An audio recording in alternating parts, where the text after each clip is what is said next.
Welcome, everyone. I am Dracela Villalobos, your District 4 District Director. I am honored today to have a wonderful group of people who will be presenting today our workshop for this evening, Leveraging Toastmasters at Work. And to host this meeting, we have past District Director Tim Carlisle and also the past area director, district division director, I can't remember anything, but most importantly, Evening Stars member, Geoffrey Glass, who will be presenting on this subject today. Tim and Geoffrey, I hand it over to you this evening. Thank you very much. Really appreciate it, Rosalia. Thank you, everyone. I'm going to share my screen so that you can get the opportunity to see my slides. So, unbeknownst to what it said previously, which was your path to Distinguished Toastmaster, it's really going to talk about, after we gotten past the commercial, leveraging Toastmasters at work. Oh, and at the same time you do that, you can also complete your DTM. We bring this up because, if you leverage Toastmasters at work, you can also get your DTM at the same time. So are you implying, Tim, that the skills you learn at Toastmasters are not just to make you a better Toastmaster? Absolutely. And, I'm also implying, as I'm sure Geoffrey will share with you, that in the skills that you learn in Toastmasters may also come in handy 5, 10, or even 15 years later, because you won't be in the same job that you are when you start Toastmasters. But as you become a better communicator and a better leader, it's quite possible you could also become promoted. Maybe. So, hi, I'm Tim. I'm this guy, and this is my LinkedIn, my blog, and my email address.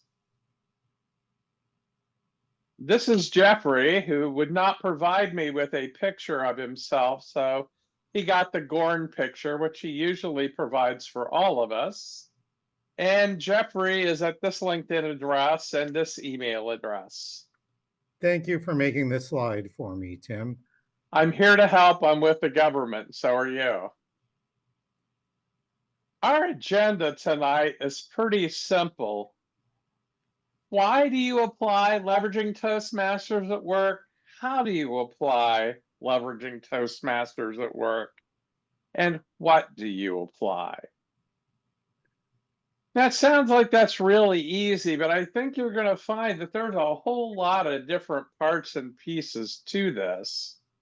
And my goal here is to give you an understanding of that.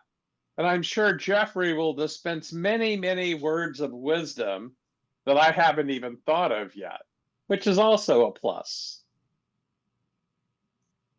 And we will be asking questions. There won't be a quiz afterwards unless you really want one. If you do, you can talk to Geoffrey about that. And I have a sense that a lot of it is going to be in the application. Absolutely. And you can apply this in many, many different ways. And why would we want to apply this? Well, think about it. Why would you want to apply Toastmasters in any respect? Well, I'm going to ask you a question, so be ready to unmute. Okay, Greg, why would you want to be a better speaker?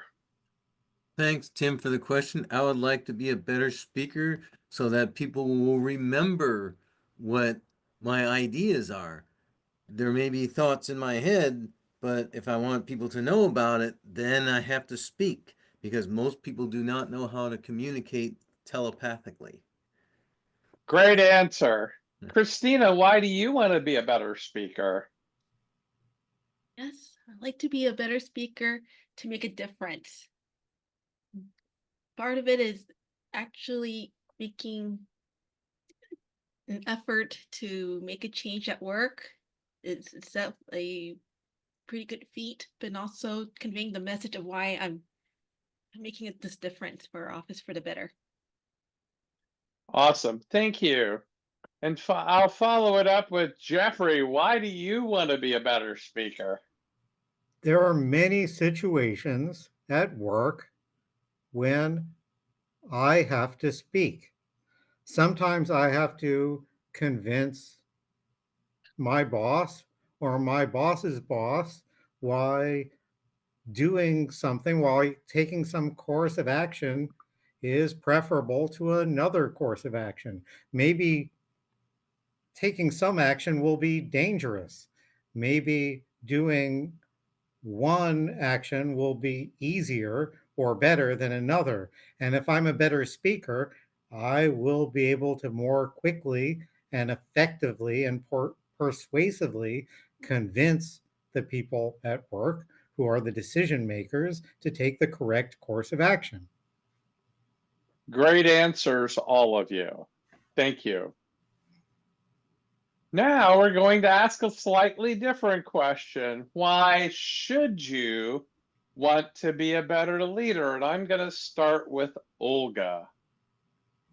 I would like to be a better leader to motivate others to do our teamwork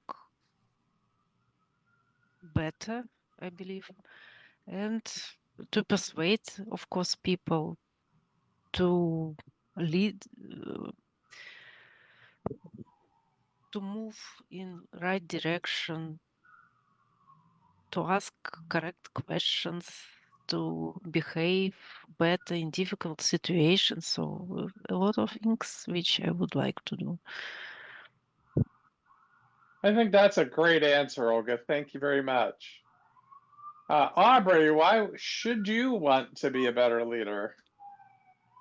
Well, I have observed there are many situations where you may find yourself in a leader position, whether it's formal, informal, at work, not at work, and you want to get the best possible results from people. So I think if I improve my leadership skills, I will get better results from people. Thank you. And I'm going to ask Rosalia, since she is hosting us, why would you want to be a better leader? To be a better leader, to really get members, employees, anyone more enthusiastic about anything and being able to be an effective mentor. To be a good leader, I feel like you are also a good mentor and you allow others to develop. And I want to give back what was given to me. And yes, I continue to develop, but I also want to help others to continue to develop as well. Thank you. And I better ask Andy Jimenez, since he's the only one I haven't asked. Andy, why should you want to be a better leader? I think for at least just individually or for myself, you have the chance to develop, enhance some unique skills that's unique to yourself. What we call the intangible skills that you can have that's flexible in all work situations. And then for your team, whether you, regardless if you're a manager, supervisor, or even just as an individual contributor, the two things that come to my mind is that being a better leader means you have confidence, and when you have confidence, that inspires teammates to to step up their game, to be better contributors, to be better communicators. And the second thing that's good for the team overall is that whatever challenges come your way, whether it's yourself or the team, there's more chances of being more successful because your teammates may be more inspired to help you or vice versa. And so to being a better leader gives you a great chance to just really be overall more effective and just high quality to yourself and to others.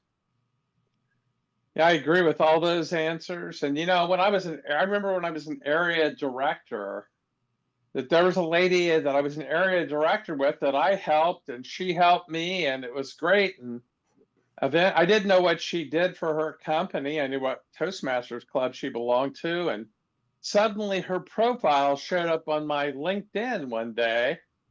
And of course I said connect, and found out she was the vice president of risk management for a very large company. And I'm like, so, there are a lot of people in Toastmasters that are also very successful leaders in their own right, but yet they use Toastmasters, which has a tagline of where leaders are made, to better their skills in many different ways. Geoffrey, do you have anything you'd like to add? Yes, I have something. I was wondering if anyone has ever been in a situation where maybe you thought, I don't want to stand up and be a leader. I think it's too much work. I'm just going to do my job and let somebody else be a leader. And then somebody else took a position of leadership and they ended up either taking the group in a crazy direction or they ended up micromanaging, and you ended up much busier than you would have been if you had just taken on more responsibility. Either in addition to doing your regular job, you have to manage your boss's crazy expectations, or you have to undo a lot of damage that your boss does. Just, it could be any kind of situation. I don't know if anybody has a good example of that, but I'm sure you understand the kind of situation that I'm thinking of. But maybe somebody does have an example. I do know that I was once in a Toastmasters club where somebody really wanted to be president. We kept nominating people to be president. They didn't want to be president. They thought it would be too much work. And finally, somebody self-nominated. They didn't really understand what was involved, and they ended up trying to do all the officers' jobs. And they kept sending emails to people all the time and driving everybody crazy. We ended up all having to manage that person's expectations. That we ended up having to have an intervention to get that person to calm down and leave everybody alone and get the other officers to do their own jobs. But for a while, I was afraid that other people were going to quit the club. I'd say that's an outstanding example. Christina, did you have an example? I don't have an example per se, but I do see a correlation between leadership and communication. It's building trust between the supervisor and the person that they're overseeing, or the team they're overseeing. Oh, absolutely. When people have trust in their leaders, trust in their managers, trust in their bosses, that can make a huge difference. I agree. Now we're going to talk about how to apply. And here we're going to go delve into a little bit more of our education program in pathways. So I'm going to talk about level 1 speeches and table topics. And my reasoning behind this is how I've used it and taught others to use it to apply at work. So an icebreaker speech is simply you're an introduction to the people in your club. You're the expert on you. Unless your childhood best friend is there, chances are pretty good that no one's going to argue with anything that you say unless you're like me and your presentation goes about 15 minutes long with 25 PowerPoint slides. And that should give all of you hope. you don't want to do that. But the other speeches in here can be really valuable. Evaluation and feedback. I've mentored a lot of younger people and said, do this on something at work. And the way you do that is you find a topic at work that you think that your group or team needs more information on.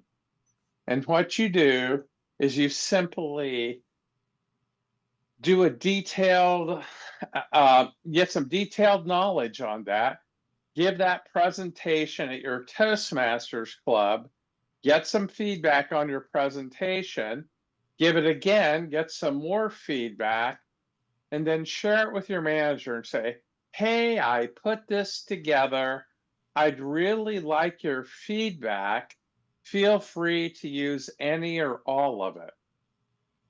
Now, any manager in the world that has somebody do this, it's like, wow, this person took initiative, put this together, it's well thought out.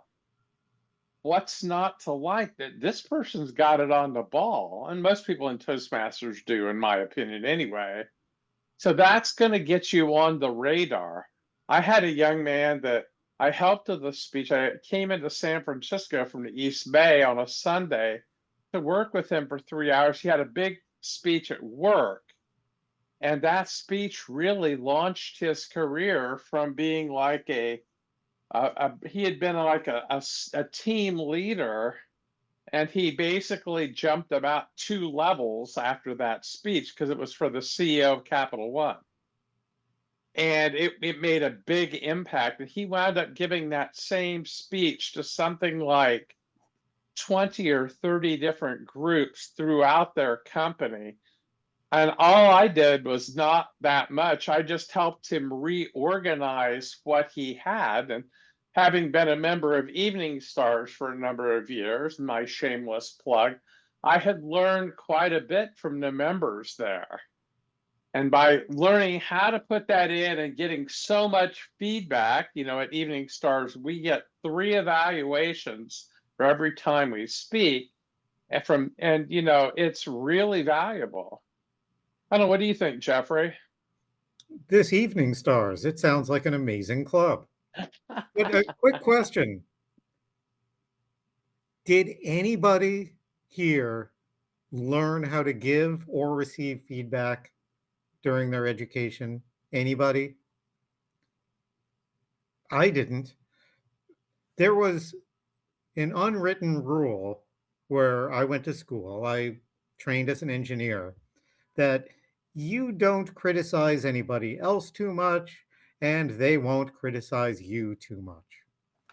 That's basically it.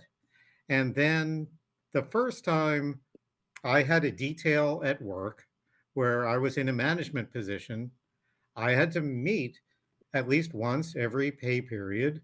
We have 2-week pay periods in the government with every one of the employees on my team, where I have to meet with them, talk about how they're doing.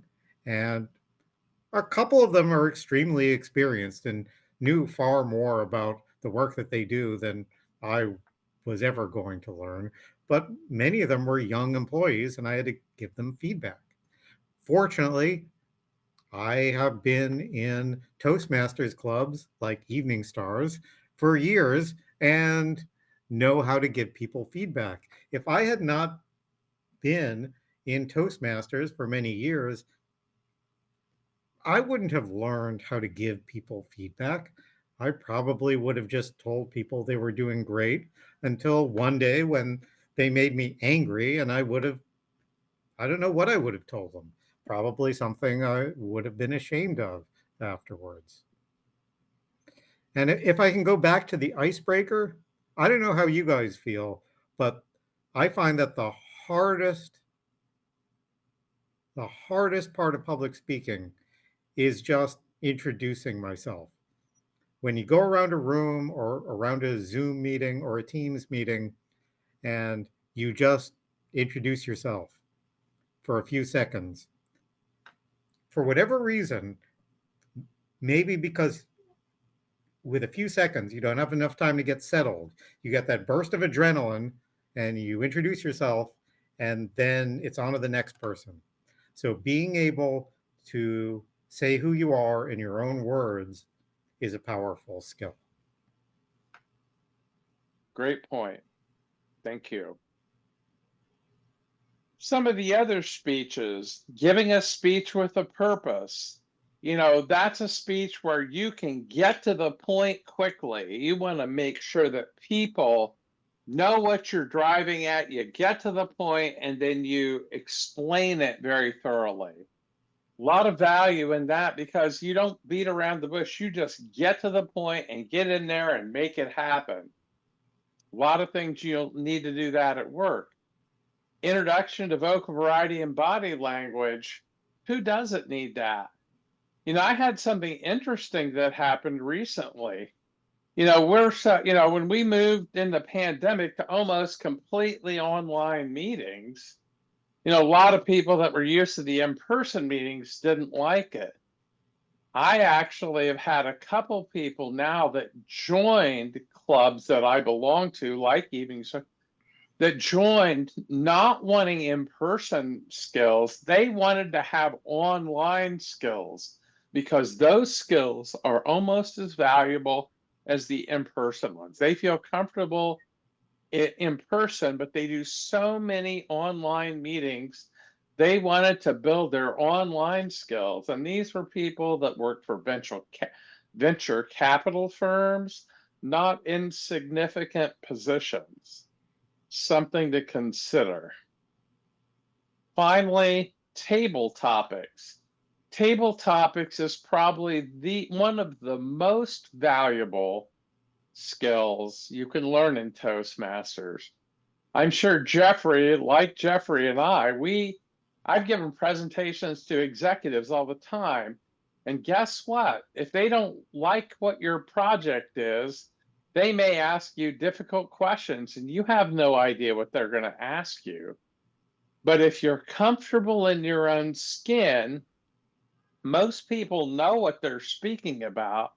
If you understand what you're doing with the project, and they ask you a question that you don't know the answer to, you can just say, hey, I don't know the answer. I'll get back with you in 24 to 48 hours. Most people will respect that. But if you're comfortable in your own skin, you'll be able to answer probably about 90% of the questions right off the top. I don't know. What do you think, Geoffrey? You agree with that? I agree with that. When I get up in the morning, nobody gives me a script. I have to improvise 99% of my dialogue, and Table Topics helps me with that. I don't know. What do you think, Greg? Does Table Topics help you? It does, because I see a lot of people who don't answer questions, especially politicians, but I happen to be very good at answering questions, so that makes me feel better when I'm able to answer a question. And it was Mark Twain who said something like, it takes me like so many days to prepare for an impromptu speech. He's quoted to have said something like that. That's great. Thank you. Yeah. Now, if you come to a club like, say, Evening Stars, for example, we have some very interesting, intricate, unique table topics, unlike you might find anywhere else. Aubrey, could you tell us what we might see there? Well, you never know what you're going to get at Evening Stars Table Topics because it's really up to the Table Topics leader of that day to make it their own and get creative with it. So a few examples of table topics we've had in the past are debates, where you're debating someone and you likely may not get to choose which position in the debate you are taking. We have had skits where you are acting in real time with somebody. You have to try to sell us a product. You could have to pretend you are a reviewer reviewing a restaurant. So there's really, the sky's the limit. I agree. And I seem to remember a meeting about a pandemic long before we had a pandemic. Yes, about maybe 1 or 2 years before. Yes, and I remember opening the envelope at the end and it said that I was dead. So yeah, great job on that, by the way. I was a tabletop person for that too. I died at the end of the meeting. Some of you lived. It's okay. Thank you. All right, let's see what else we've got. Now, when you talk about going past level 1, levels 2 through 5, when we talk about level 2 in pathways, it's really all about you, how you communicate with others, communication styles, your leadership style, how you lead others, what your leadership style is, and then mentoring. And all of those are very different for each of us. And it's for you to discover about yourself. And Geoffrey, would you like to add a little bit to that? We each have our own communication styles, our own leadership styles. You'll learn a lot about yourself from these types of projects. And I appreciate this because often you'll get feedback from people where they will tell you how they would do things. That's interesting. That's not usually the best kind of feedback. You want to learn how to be the best version of yourself. We recently lost someone. A few of you may know who Bob Euchre was. Bob Euchre was a great entertainer and personality because he knew how to be the best version of himself in any situation. And when, for example, when you learn about your communication style, for example, if you want to emphasize a point, if you're a very relaxed person, you might get louder and more excited to emphasize a point. But if you're a naturally very excited person, you might slow down and calm down to emphasize a point. You'll do things differently depending on your natural style. And learning about mentoring is important too, because we will always have mentors throughout our careers and throughout our lives. Mentors are valuable through all stages of our lives. And sometimes you don't even realize you're being mentored. And Or you're being a mentor. That's right. I've had people come back to me and tell me about this great advice I gave them, and I didn't know I was even doing it. Great points. Somebody else was saying something? I'm sorry, I didn't mean to cut you off. Aubrey turned her camera on. Maybe she wanted to say something. Well, I will enthusiastically second what Geoffrey had said about not being a mentor and not necessarily realizing it. I think that happens. You find yourself offering mentor or serving in mentor roles often without realizing it. And that light doesn't go on until later. But if you are in any kind of position of authority at all, people are watching you, and if you have any kind of expertise, you're helping someone with something, then you're mentoring in some way. Let's hope you want to be the best mentor you can be, right? So. Well, Aubrey, you certainly were a wonderful mentor to me. We'd go eat lunch and I'd tell you what was going on, and you gave me some great advice. Thank you. If you haven't learned something of value from Aubrey, then you don't know Aubrey, or you haven't spent any time with her. That's the only possibility. I agree. Thank you. So when you get to level 3 of pathways, there's one required project, and that could be a bunch of different things. So I won't get into the list of those. And then there are two electives. You have things like connecting with storytelling, connecting with your audience, and a plethora of other projects.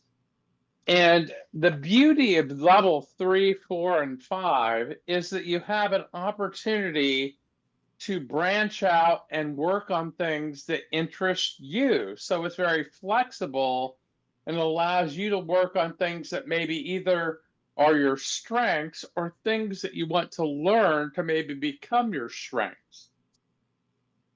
Geoffrey, I know that you have some ideas about how you can develop strengths in using some of the electives. Well, so many wonderful projects, especially in level 3 and 4. There's using effective visual aids. I work with a lot of scientists and engineers who love to use extremely busy and ineffective visual aids. I often tell them, please do not show me another slide with a bunch of data on it that say data on the top.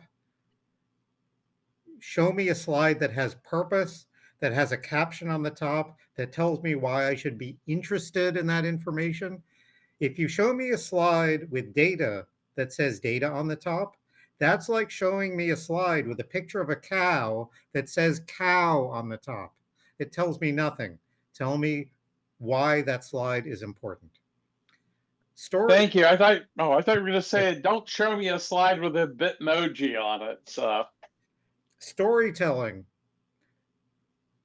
Storytelling brings the data to life for the scientists and engineers that I work with.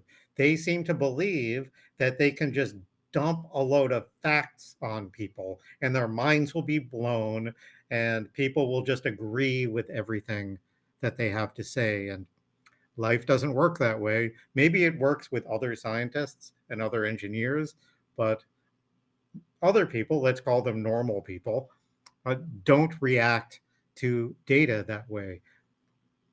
They need to understand how these data impact their lives. And the best way to do that is through a story, through storytelling. What does this mean? How will it impact my life? Tell me a story. The question and answer session. Often you will give a speech to a group of people and then they ask you questions and you find out that the impact that the speech had on them was not what you thought it would be. The only way you discover this is they start asking you questions. I had an experience recently where I gave a speech about, I work in the clean air program at the Environmental Protection Agency, and I spoke to some of our state and local partners and in Washington State. And someone asked a question. She worked in a different program. I work in air permitting and she works in air planning. And the difference between these programs, it would take me half an hour to explain the difference between these two programs. It's not important. She asked whether something that she worked with was an example of environmental justice. And I didn't understand what she meant at first. Have you ever been in a situation where a speaker heard a question that he didn't understand and just shut down the person who asked the question? I could have done that, but I didn't. I didn't understand her question at first. So I asked her another question to clarify. I had to go back and forth with her 3 or 4 times. And finally, I understood what she meant. I had to get down to I had to cut out all the jargon because we use different jargon in our 2 programs.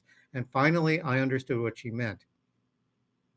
They were creating a regulation so that they were dispersing air pollution much farther so that it impacted people who lived on an Indian reservation farther away, but the impact wasn't high enough to exceed any limits?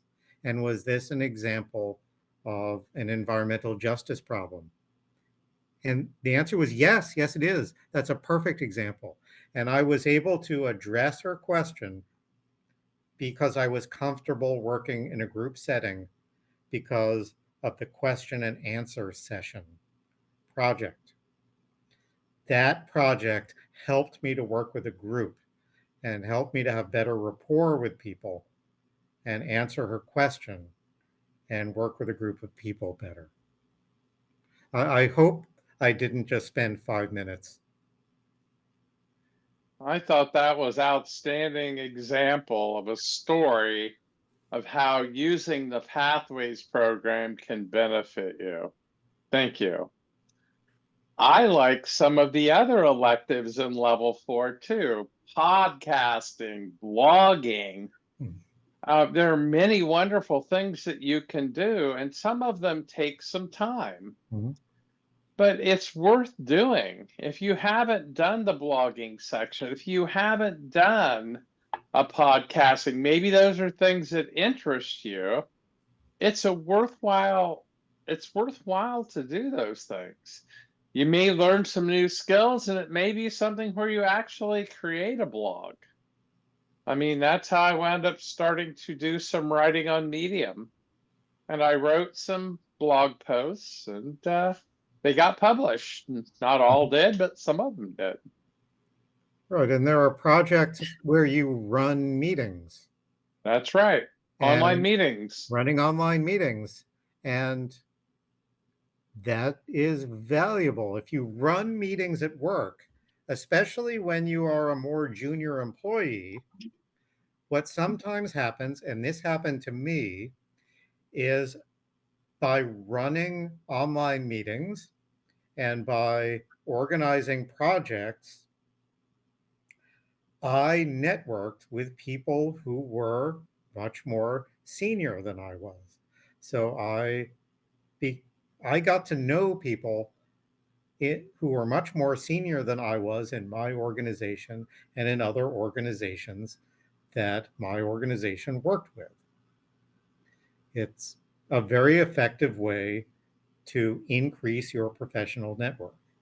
And a lot of people, if you're a technical person like I am, a lot of people don't want to get involved in organizing meetings and running meetings. It's not something they're comfortable doing. That's a great point.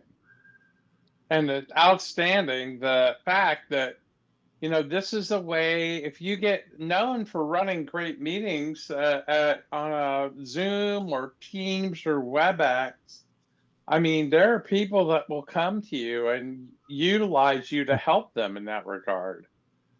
And that can really lead you to getting involved in bigger and better things.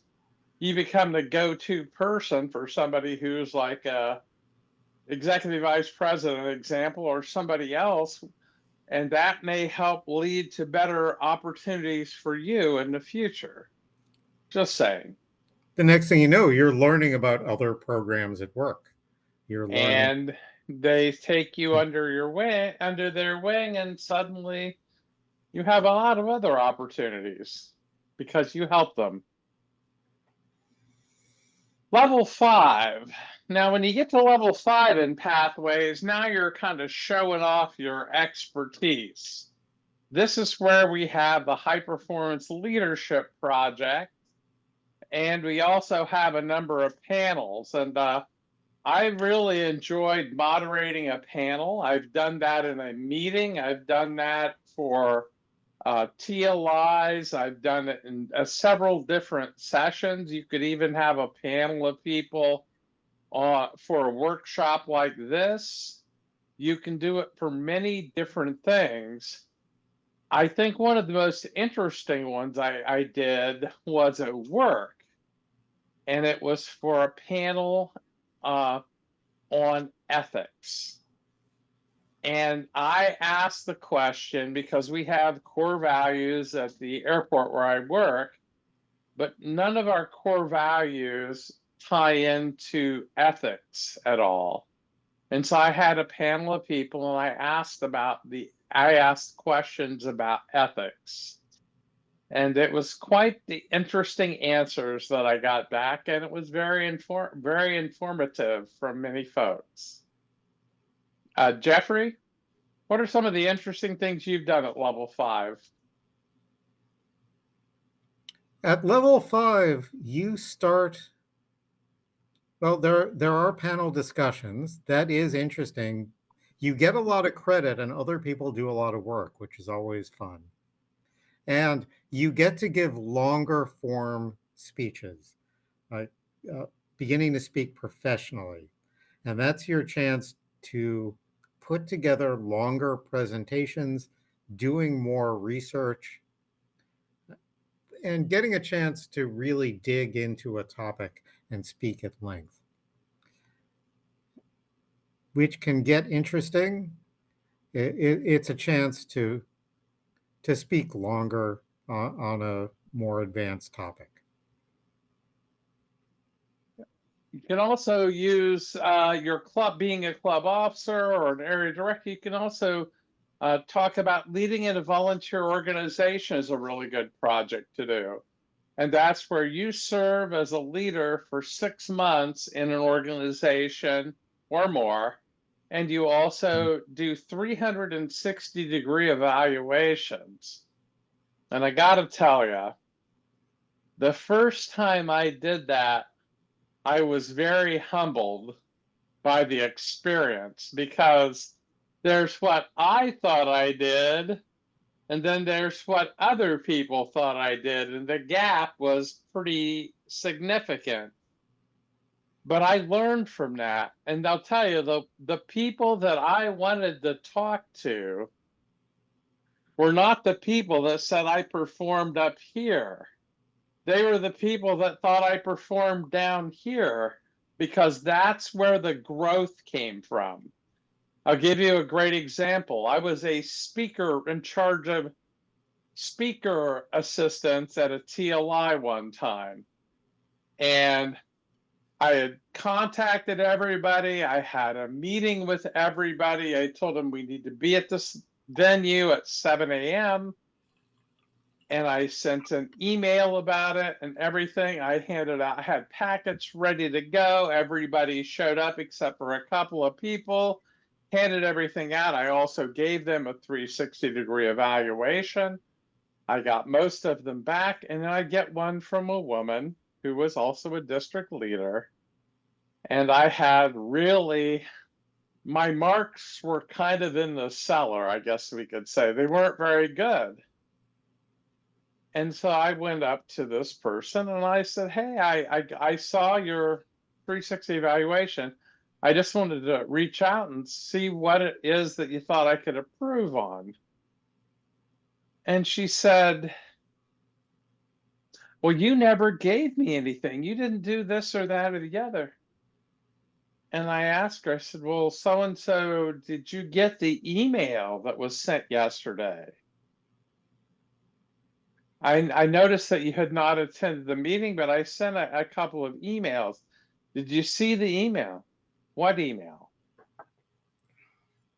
And she had not received, or it had bypassed her. It came to her email, but she had not read it thoroughly. And once she went back and looked at it on her phone, it's like, Tim, I'm so sorry. I did not read the email that you had sent. Had I done that, this would have been a different situation.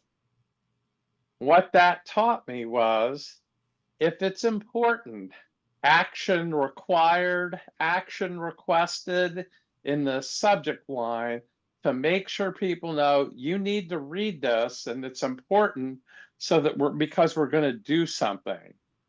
And I think it was worth it. I mean, I learned a lesson there to make sure that I tried to deliver clear instructions, because I didn't do that in her case, and it, caused her to kind of be a little bit uncomfortable in the situation that we had. And that is a big lesson for me. And I think others probably have learned lessons from that too. Geoffrey? I've done a 360 evaluation at work as well. And it can be daunting. You never know what you're going to find out. I discovered that there were certain weaknesses I thought I had that were really just things that I was worrying about. And there were certain areas that I thought were strengths that, let's just say, other people didn't see. But it gives you an opportunity to plan for growth. And if it's not something I would do even every year, but something worth doing on occasion, maybe every few years. Yeah, it's a tool like everything else that we do in Toastmasters. It's a useful tool. And I'll be honest, I've done it a number of times. My average is somewhere in the B level, between B minus and B plus altogether. Far If, from perfect. if you were at the A level, that means that you've been resting at too low a level for too long. If I was at A Yeah. level, I'd be under the dirt, buddy. Yeah. It means you haven't been pushing yourself. If you True. have high scores on your reviews and everything. Yeah. And finally, the Distinguished Toastmaster project. I want to hear from somebody besides myself and Geoffrey. Who else has done one of the Pathways Distinguished Toastmaster project that would like to talk about it?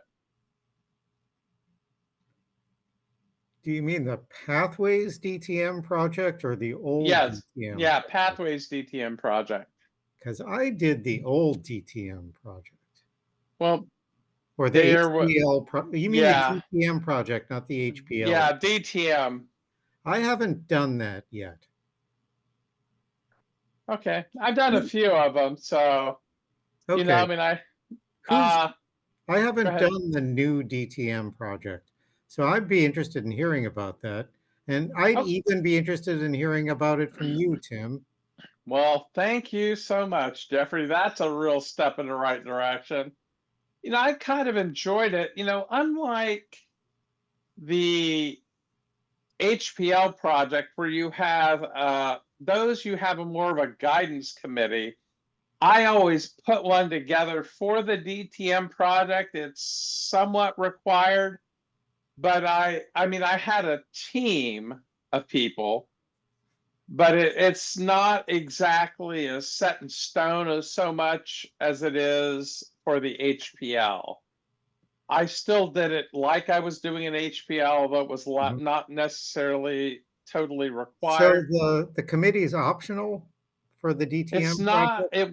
it wasn't permanent. The last time I did one, I haven't done one in a while. I've done about 6 or 7 of them. So it's been a couple of years. Anybody else speak to that? I haven't done one. I barely got the project. Okay. Toastmasters International. So I can say that if you want the project, you have to email Toastmasters International and inform them that you would like to start your DTM project, and they will then add that path to your base camp. But until then, you can't access it. You have to actually request for it.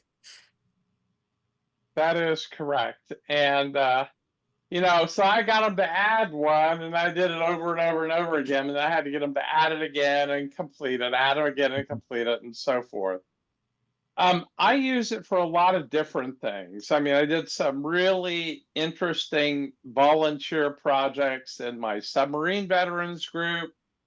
I did some really interesting projects. I worked at the women's pod of the jail with some of my friends, Ed Cressy and others, before the pandemic.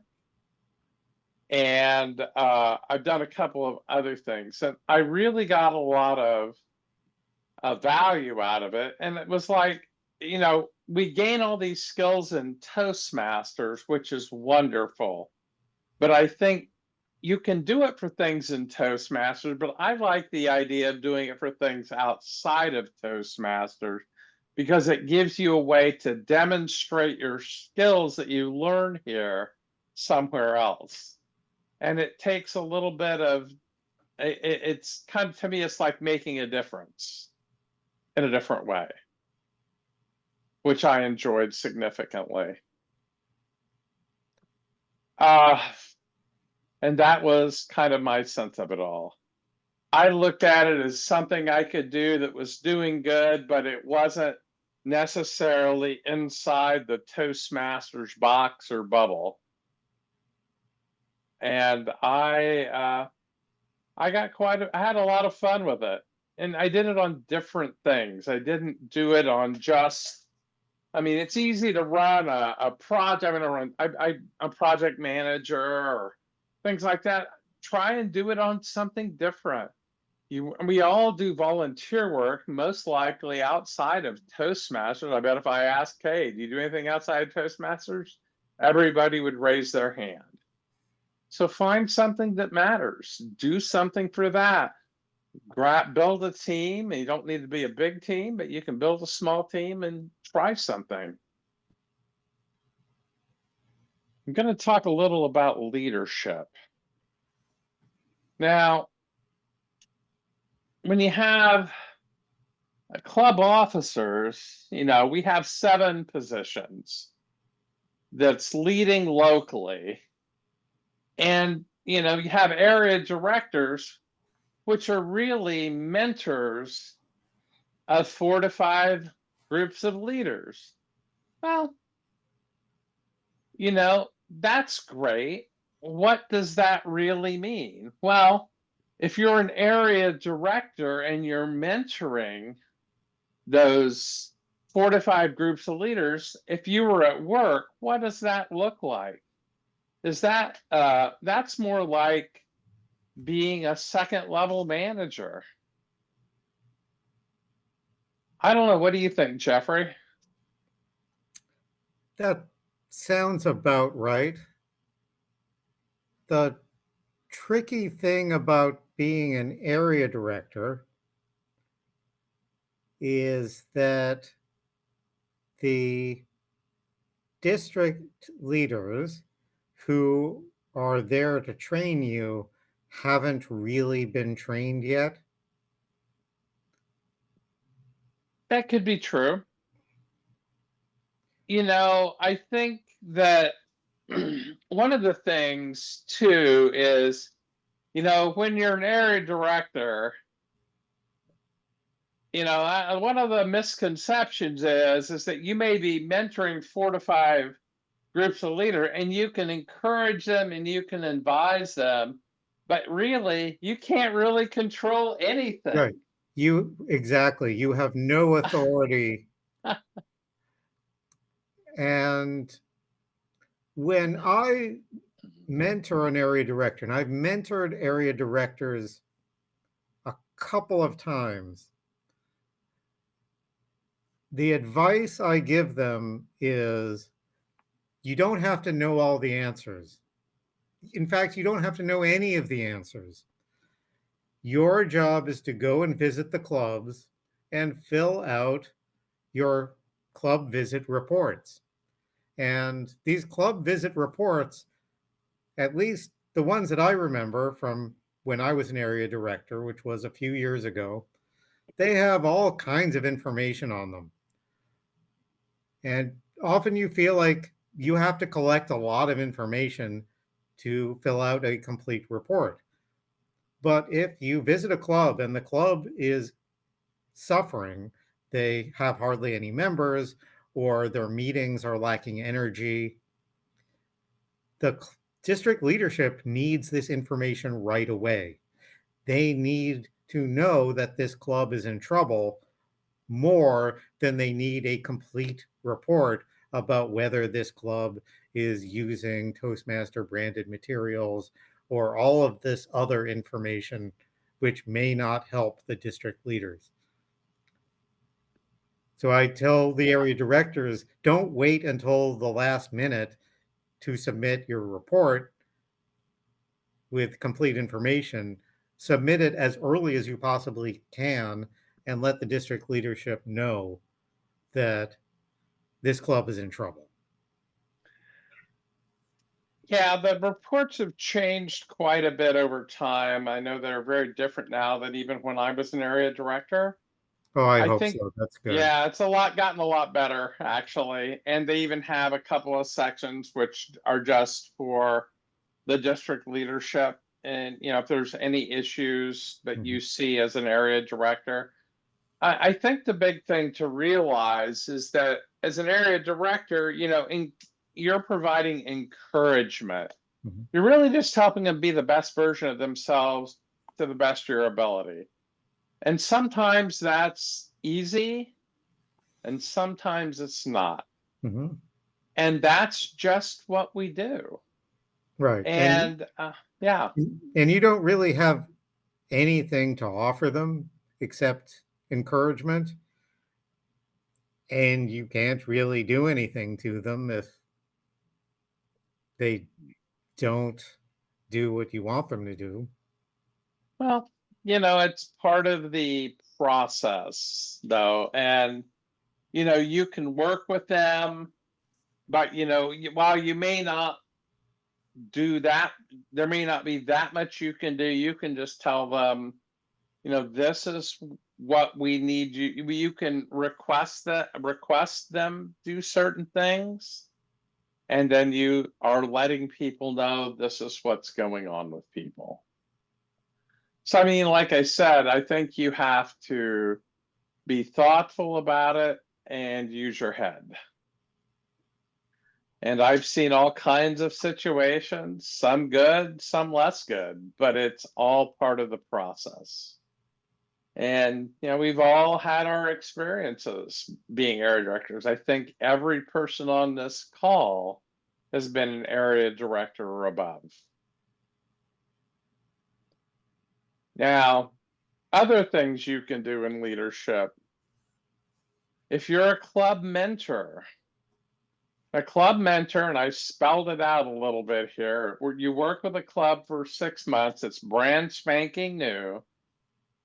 You provide expertise and guidance. You're an expert, or about what goes on in the district. You know about how a Toastmasters club should operate based on your experience of being in your own club.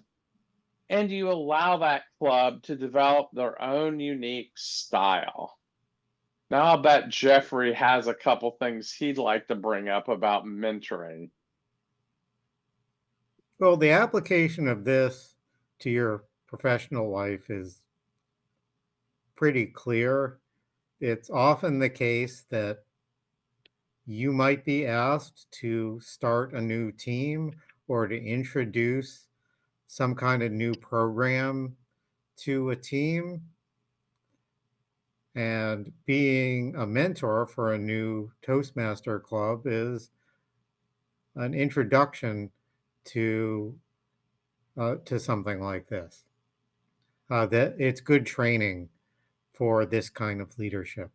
It allows you to provide expertise in something to a group of people who are skilled and motivated to help them to develop their own skills and their own style, as you say right here. And certainly being a club mentor is one of the things that's required to be a Distinguished Toastmaster. Now, I do need to let you know, just in case, that, many times people will choose the club mentor process over the club coach process because it's supposedly, in quotations, safer and more dependable, I guess you would say. You may think that, but I've also been a club mentor where at about the 2-month point, the president of the club was fired for cause. And at the 3-month point, most of the club was laid off by the company. And suddenly the Toastmasters club was gone. And all that work was for naught. It was okay. And I learned from that. And it did, it did come back to me in other ways in time. And I just chalked it up to a learning experience. And we'll talk about coaching, I'm sure, in a bit. And there we are, being a club coach. Now, this explains what a club coach's role looks like. And I know this is a very, very wordy slide, but I tried to put it all on here. Being a club coach is usually a 1 to 2 year process with a struggling club. You have to do at least 6 months. You're working with a club that has 12 members or less. You need to help them hit their member target goal, which is usually +3 of whatever their base is. So if they have 8 members, it'd be 11, or 12 members, it'd be 15. They need to complete 5 goals of the Distinguished Club program. Every 2 months, you need to send a report, usually to the club growth director. And if the club reaches 20 members in your coaching time period, you also will get a year of district leadership credit too. Now that sounds really easy, and I'm here to tell you it is not always easy, but it is one of the most rewarding things I have ever done in Toastmasters. Geoffrey? I agree. It is one of the most rewarding things you have ever done. It's one of the most rewarding things I've ever done too. I was asked to visit a club when I was an area director. This club was in downtown San Francisco. When I arrived, the only people at the meeting were an international director of Toastmasters International, myself, 5 guests, and 1 club member, at which point we realized this club was doing something special in their marketing to attract 5 guests to a meeting, but there was a problem if there was only 1 member there. The international director and I sidelined the 1 member when he slowed the meeting down to a crawl, writing down everybody's name on a whiteboard and doing introductions. And the 2 of us ran a meeting that must have drawn people's attention. He told me on the spot to give a speech. I was an area director at the time and always had a speech in my back pocket. People liked it so much that 2 of the 5 guests joined at the next meeting. I just started inviting everybody I knew to meeting after meeting. By the end of the Toastmasters year, mostly with the help of guests, we had reached distinguished. By the end of the following year, my replacement as president made us president's distinguished. That was one of the most rewarding experiences I've had in Toastmasters. Being a club coach, that is clearly good experience for your professional life, because sometimes you have to rebuild a team. You are part of a team at work, and 1 or 2 or more of the most experienced and knowledgeable people retire or quit or leave for some other reason. There's some other problem and there are morale issues, and you have to rebuild a team and make them an effective group at work. And something like this, being a club coach, teaches you how to do that. Teaches you how to rebuild morale, teaches you how to refill the effective positions on the team, and teaches you how to make this a functional group. Thank you, Geoffrey. Anybody else been a club coach that would like to speak about it? I've also had some interesting experiences club coaching. I was able to, with a lot of help from others, get a club from 5 members to 16. And the only, at that time, back in those days, I was able to, as a coach, was able to join the club. But the other 10 members that joined were all brand new to Toastmasters. And that was a big difference. And we had a meeting right before Christmas where almost everyone in the club was gone. It was myself and the longest tenured member of the club, who's a dentist. And we had 1 returning guest and 5 brand new people. He and we made the returning guest the timer. We handed them the timing sheets, told them what to do. And we did the entire meeting. We both spoke, we did GE, tabletop, the entire meeting. We did the whole shooting match. By the time the meeting was over, probably like Geoffrey was, we were completely exhausted. 3 of the 5 members joined. So, I mean, I think that the effort put forth wound up being worth it. I'm not saying that you should repeat that, but it did work. And I think people realize, when you're really putting forth an effort and when they see something for themselves in what you're presenting to them and how it could help them be more successful, that is a great way to, present the Toastmasters opportunity to them. I'm currently a club coach, and it's a very interesting experience. I mean, I've done this, I've been a coach several times, and I'm the referee in this particular one, which is interesting. But we've gone from where we started with 11, we're at 16 now. We just had a meeting about a week ago with 6 brand new guests.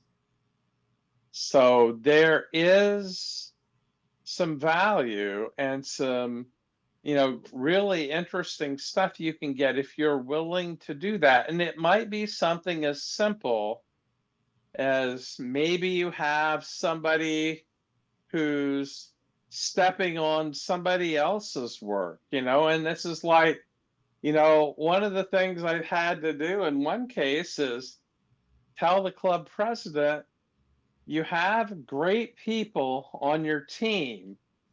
Step back, be presidential, and let them do your job. I mean, they've got people like the VPM that there are people that do what he does in other clubs, and it works really well. And I just say, step back, let him do it, and don't step on what he's doing, and see if that works for you. Because people can sense at a Toastmasters club if there's a little bit of people not being on the same page, and you want to all be moving the same direction. And the last couple of meetings, we've seen that going to where everybody's pulling the oars together at the same time. And those meetings are really starting to get better and better. And if they continue, they're going to hit their goals. And, they'll probably, I don't see a problem with them hitting their +3 goal. But if they keep pulling the oars in the same direction, they'll hit more than 20 members, no problem.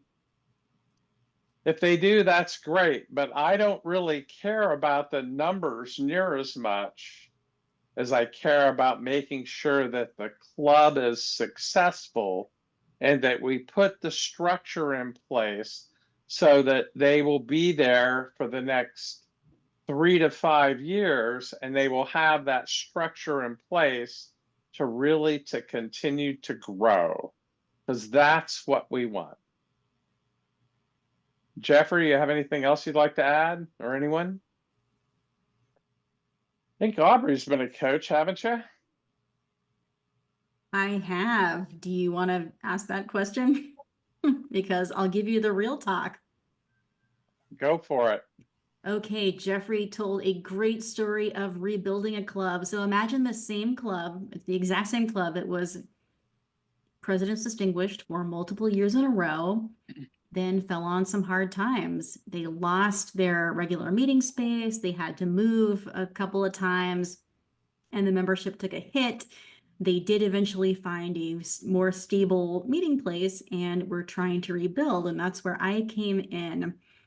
And, long story short, pandemic happened and we went online, but really struggled after that and kept losing people. And it was a downward spiral we could not seem to pull out of.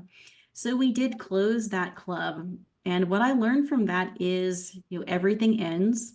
Sometimes that's the best course of action, is to end things, and you survive, you move on. Yeah. It was a sad state of affairs. What made this club really valuable was that it was an in-person, unaffiliated community evening club in downtown San Francisco. But once the pandemic hit, it wasn't an in-person club in downtown San Francisco, so its reason for being was gone. It lost its value. It just became another online club, and it got lost in the it just got lost in the cacophony of all of the online clubs out there. Yeah. And sadly, that has happened to a number of clubs, is that the smaller clubs that filled a certain niche there sometimes really lost. And I've seen a lot of that happen with the weekly clubs, especially, that really lost a lot of their members, or the changes that happened for a number of reasons. Thank you all for sharing your insights. I think they were really valuable. So we talked a little bit about being a club officer. I want to talk a little bit about what that looks like at work. So being a club officer is kind of like being a team leader, or maybe a team support or individual contributor at work. An area director we talked about is like a second level manager. A mentor in Toastmasters might be like either you're helping start a team, a colleague, helping a team, colleague, manager, or employee. And then a club coach might be helping a struggling team or a colleague. Again, all these are very valuable skills. And even though you may be brought in to help that person or team, you may not necessarily have the direct authority over that in a work setting. But if you have the skill set to go in and help them become more effective, that's a really valuable skill set, because that may lead you to promotional opportunities in the future.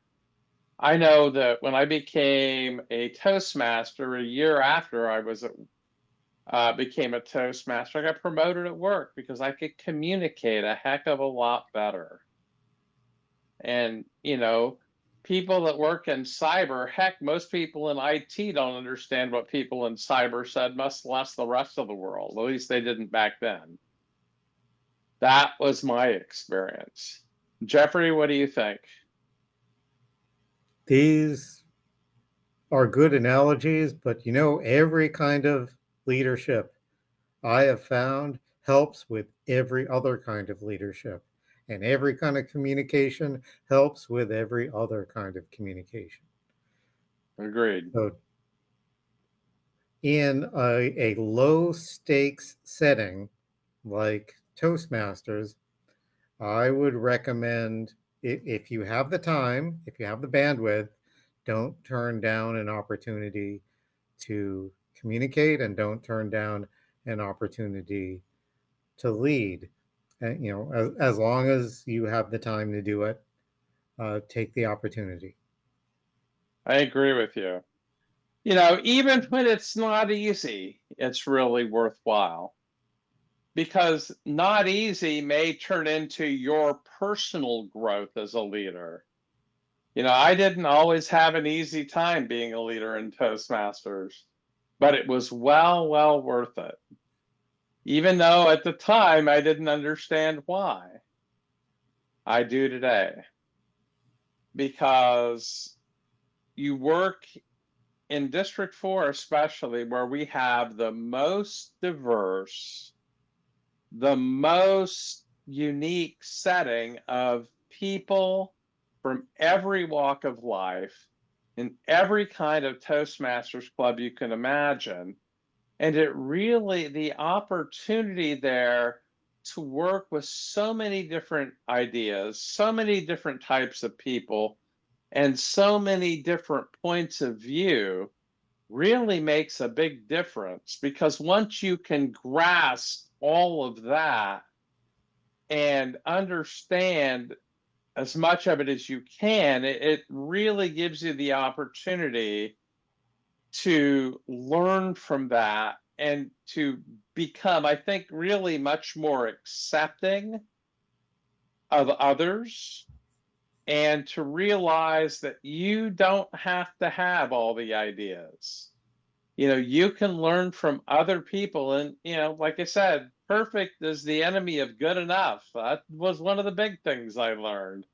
And I learned that there are a lot of smart people and they do stuff way better than me. And I'm happy to let them help with that.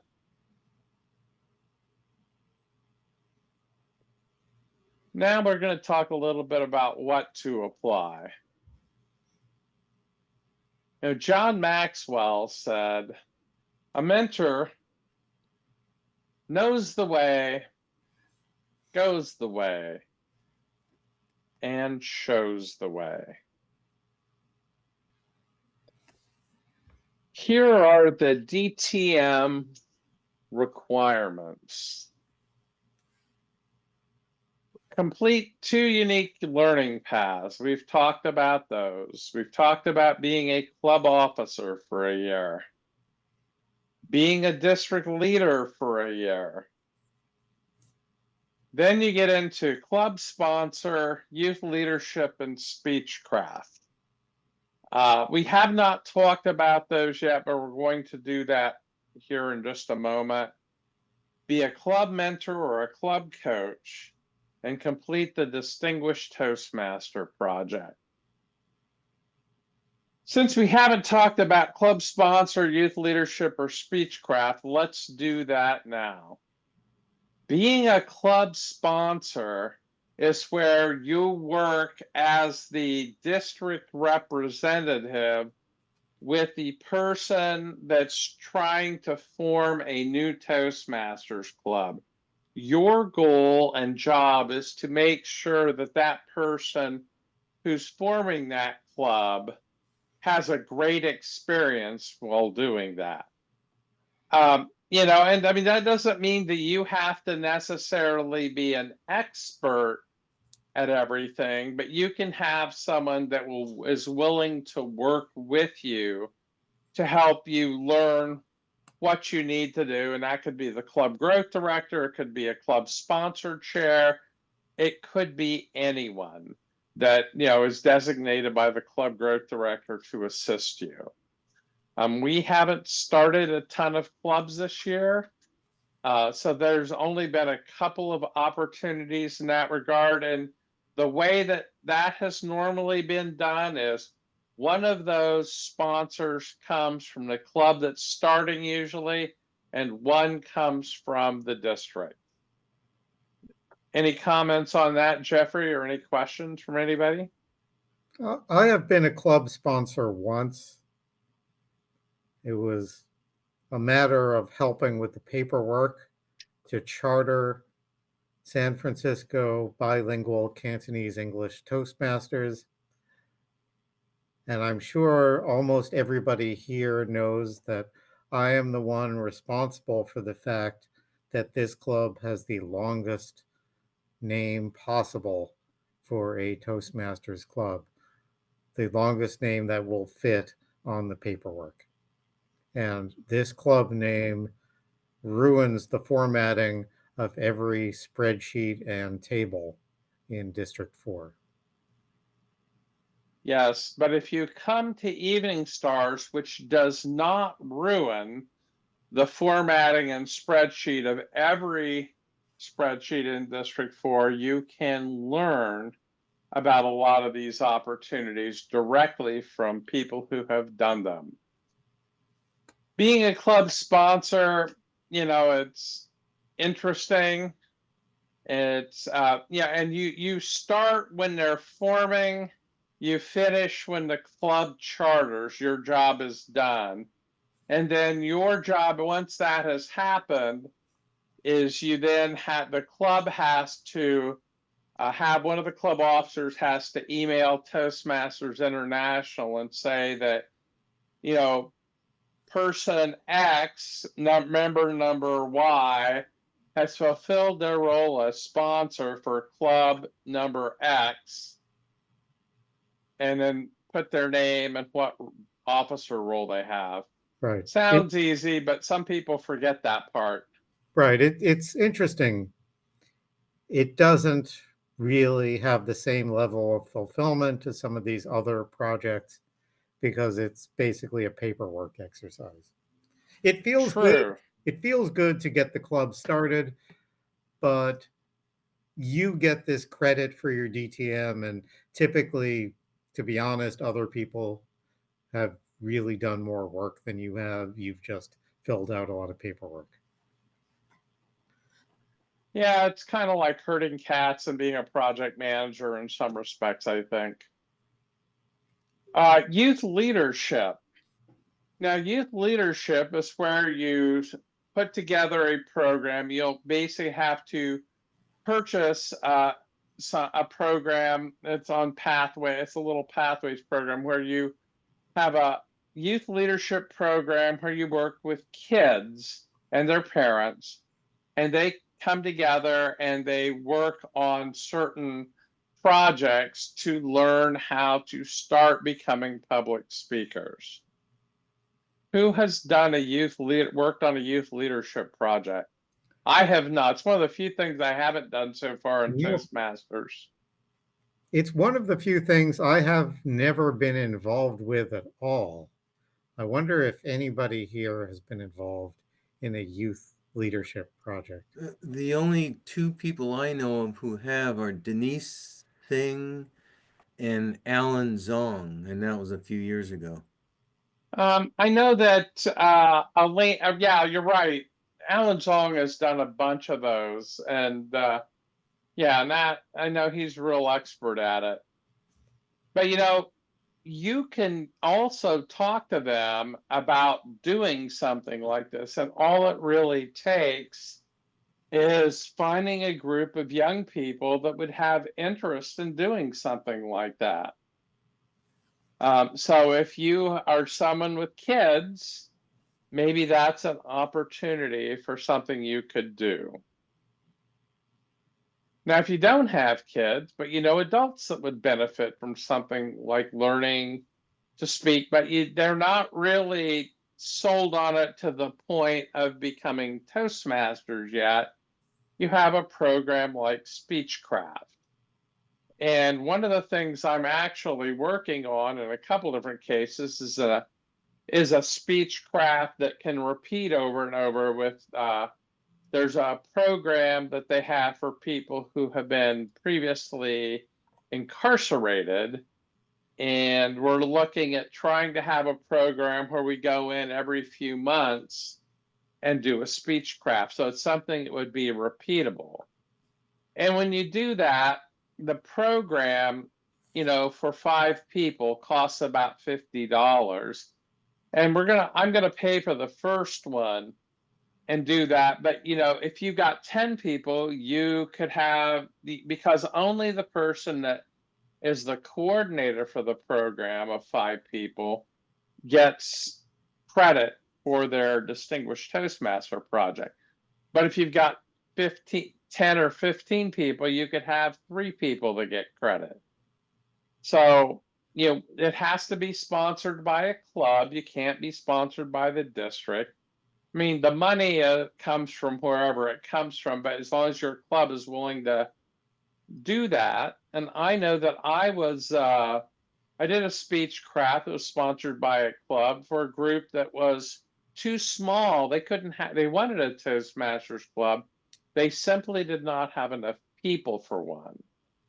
And that was fine. So what we did was we gave them a speech craft instead. And they all really had a great time with it. And it was really helpful to them. And we could tell that we could see the people starting to grow. Now, I don't know if any of them joined a Toastmasters club. We gave them information where they could do that and how they could, you know, move forward in that regard. But, you know, I think it's something that's great if you want to find new members. You're a small club and want to grow your membership, because you could technically charge people to attend this and say maybe it costs you about $10 a person for 5 people.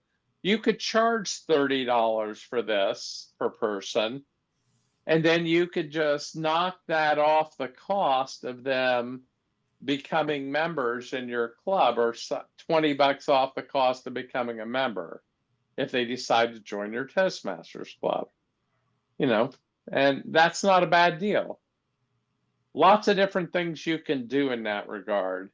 And to me, you know, I think that, you know, Speechcraft is a great way to grow your club. It's also a great way to work with groups of people that may really need something like that. Jeffrey?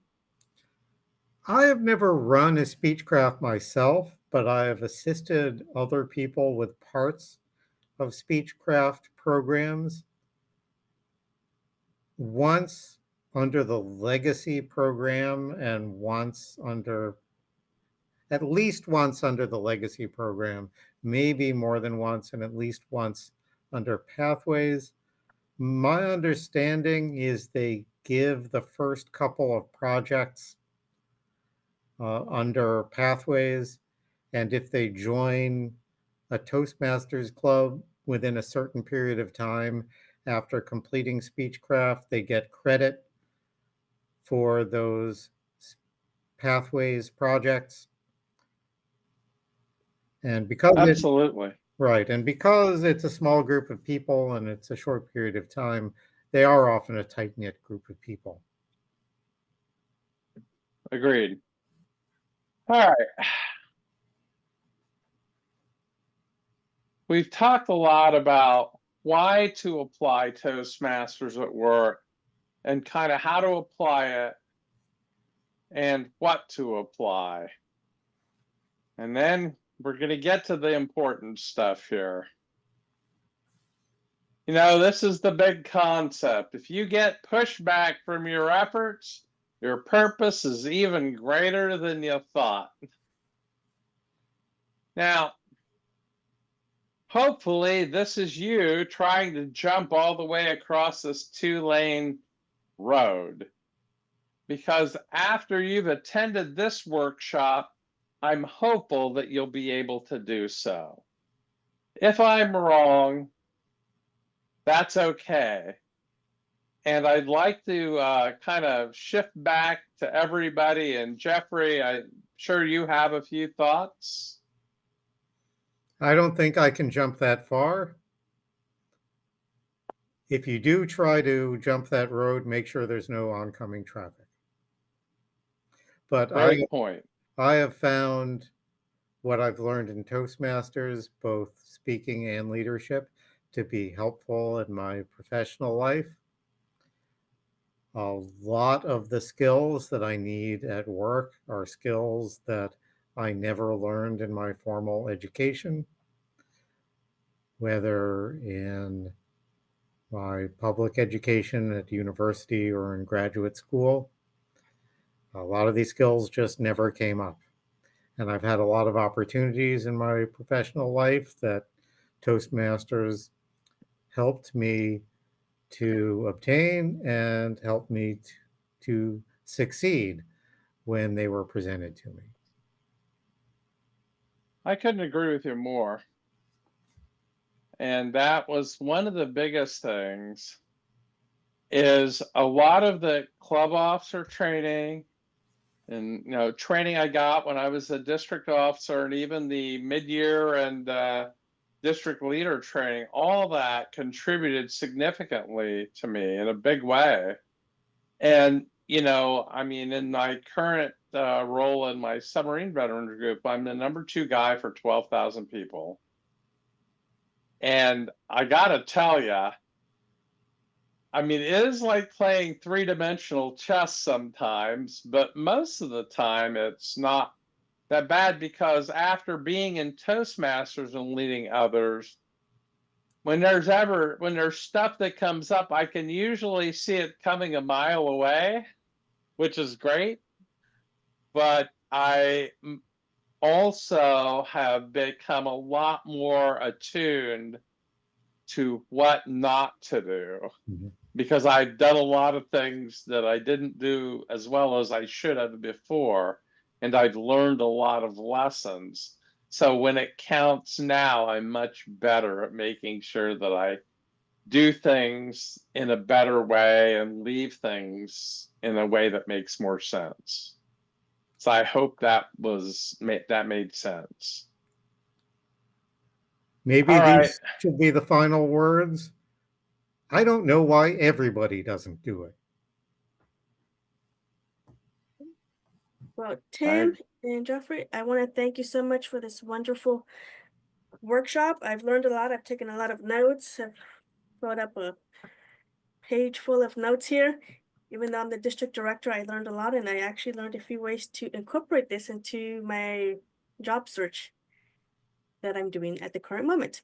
So You thank can you so still much for your learn, time. even though you're the district director. You can still You're learn always things. learning. Yes, learning. So with that, I want to thank you. I'm going to go ahead and stop the recording, and anybody who has questions can then ask questions.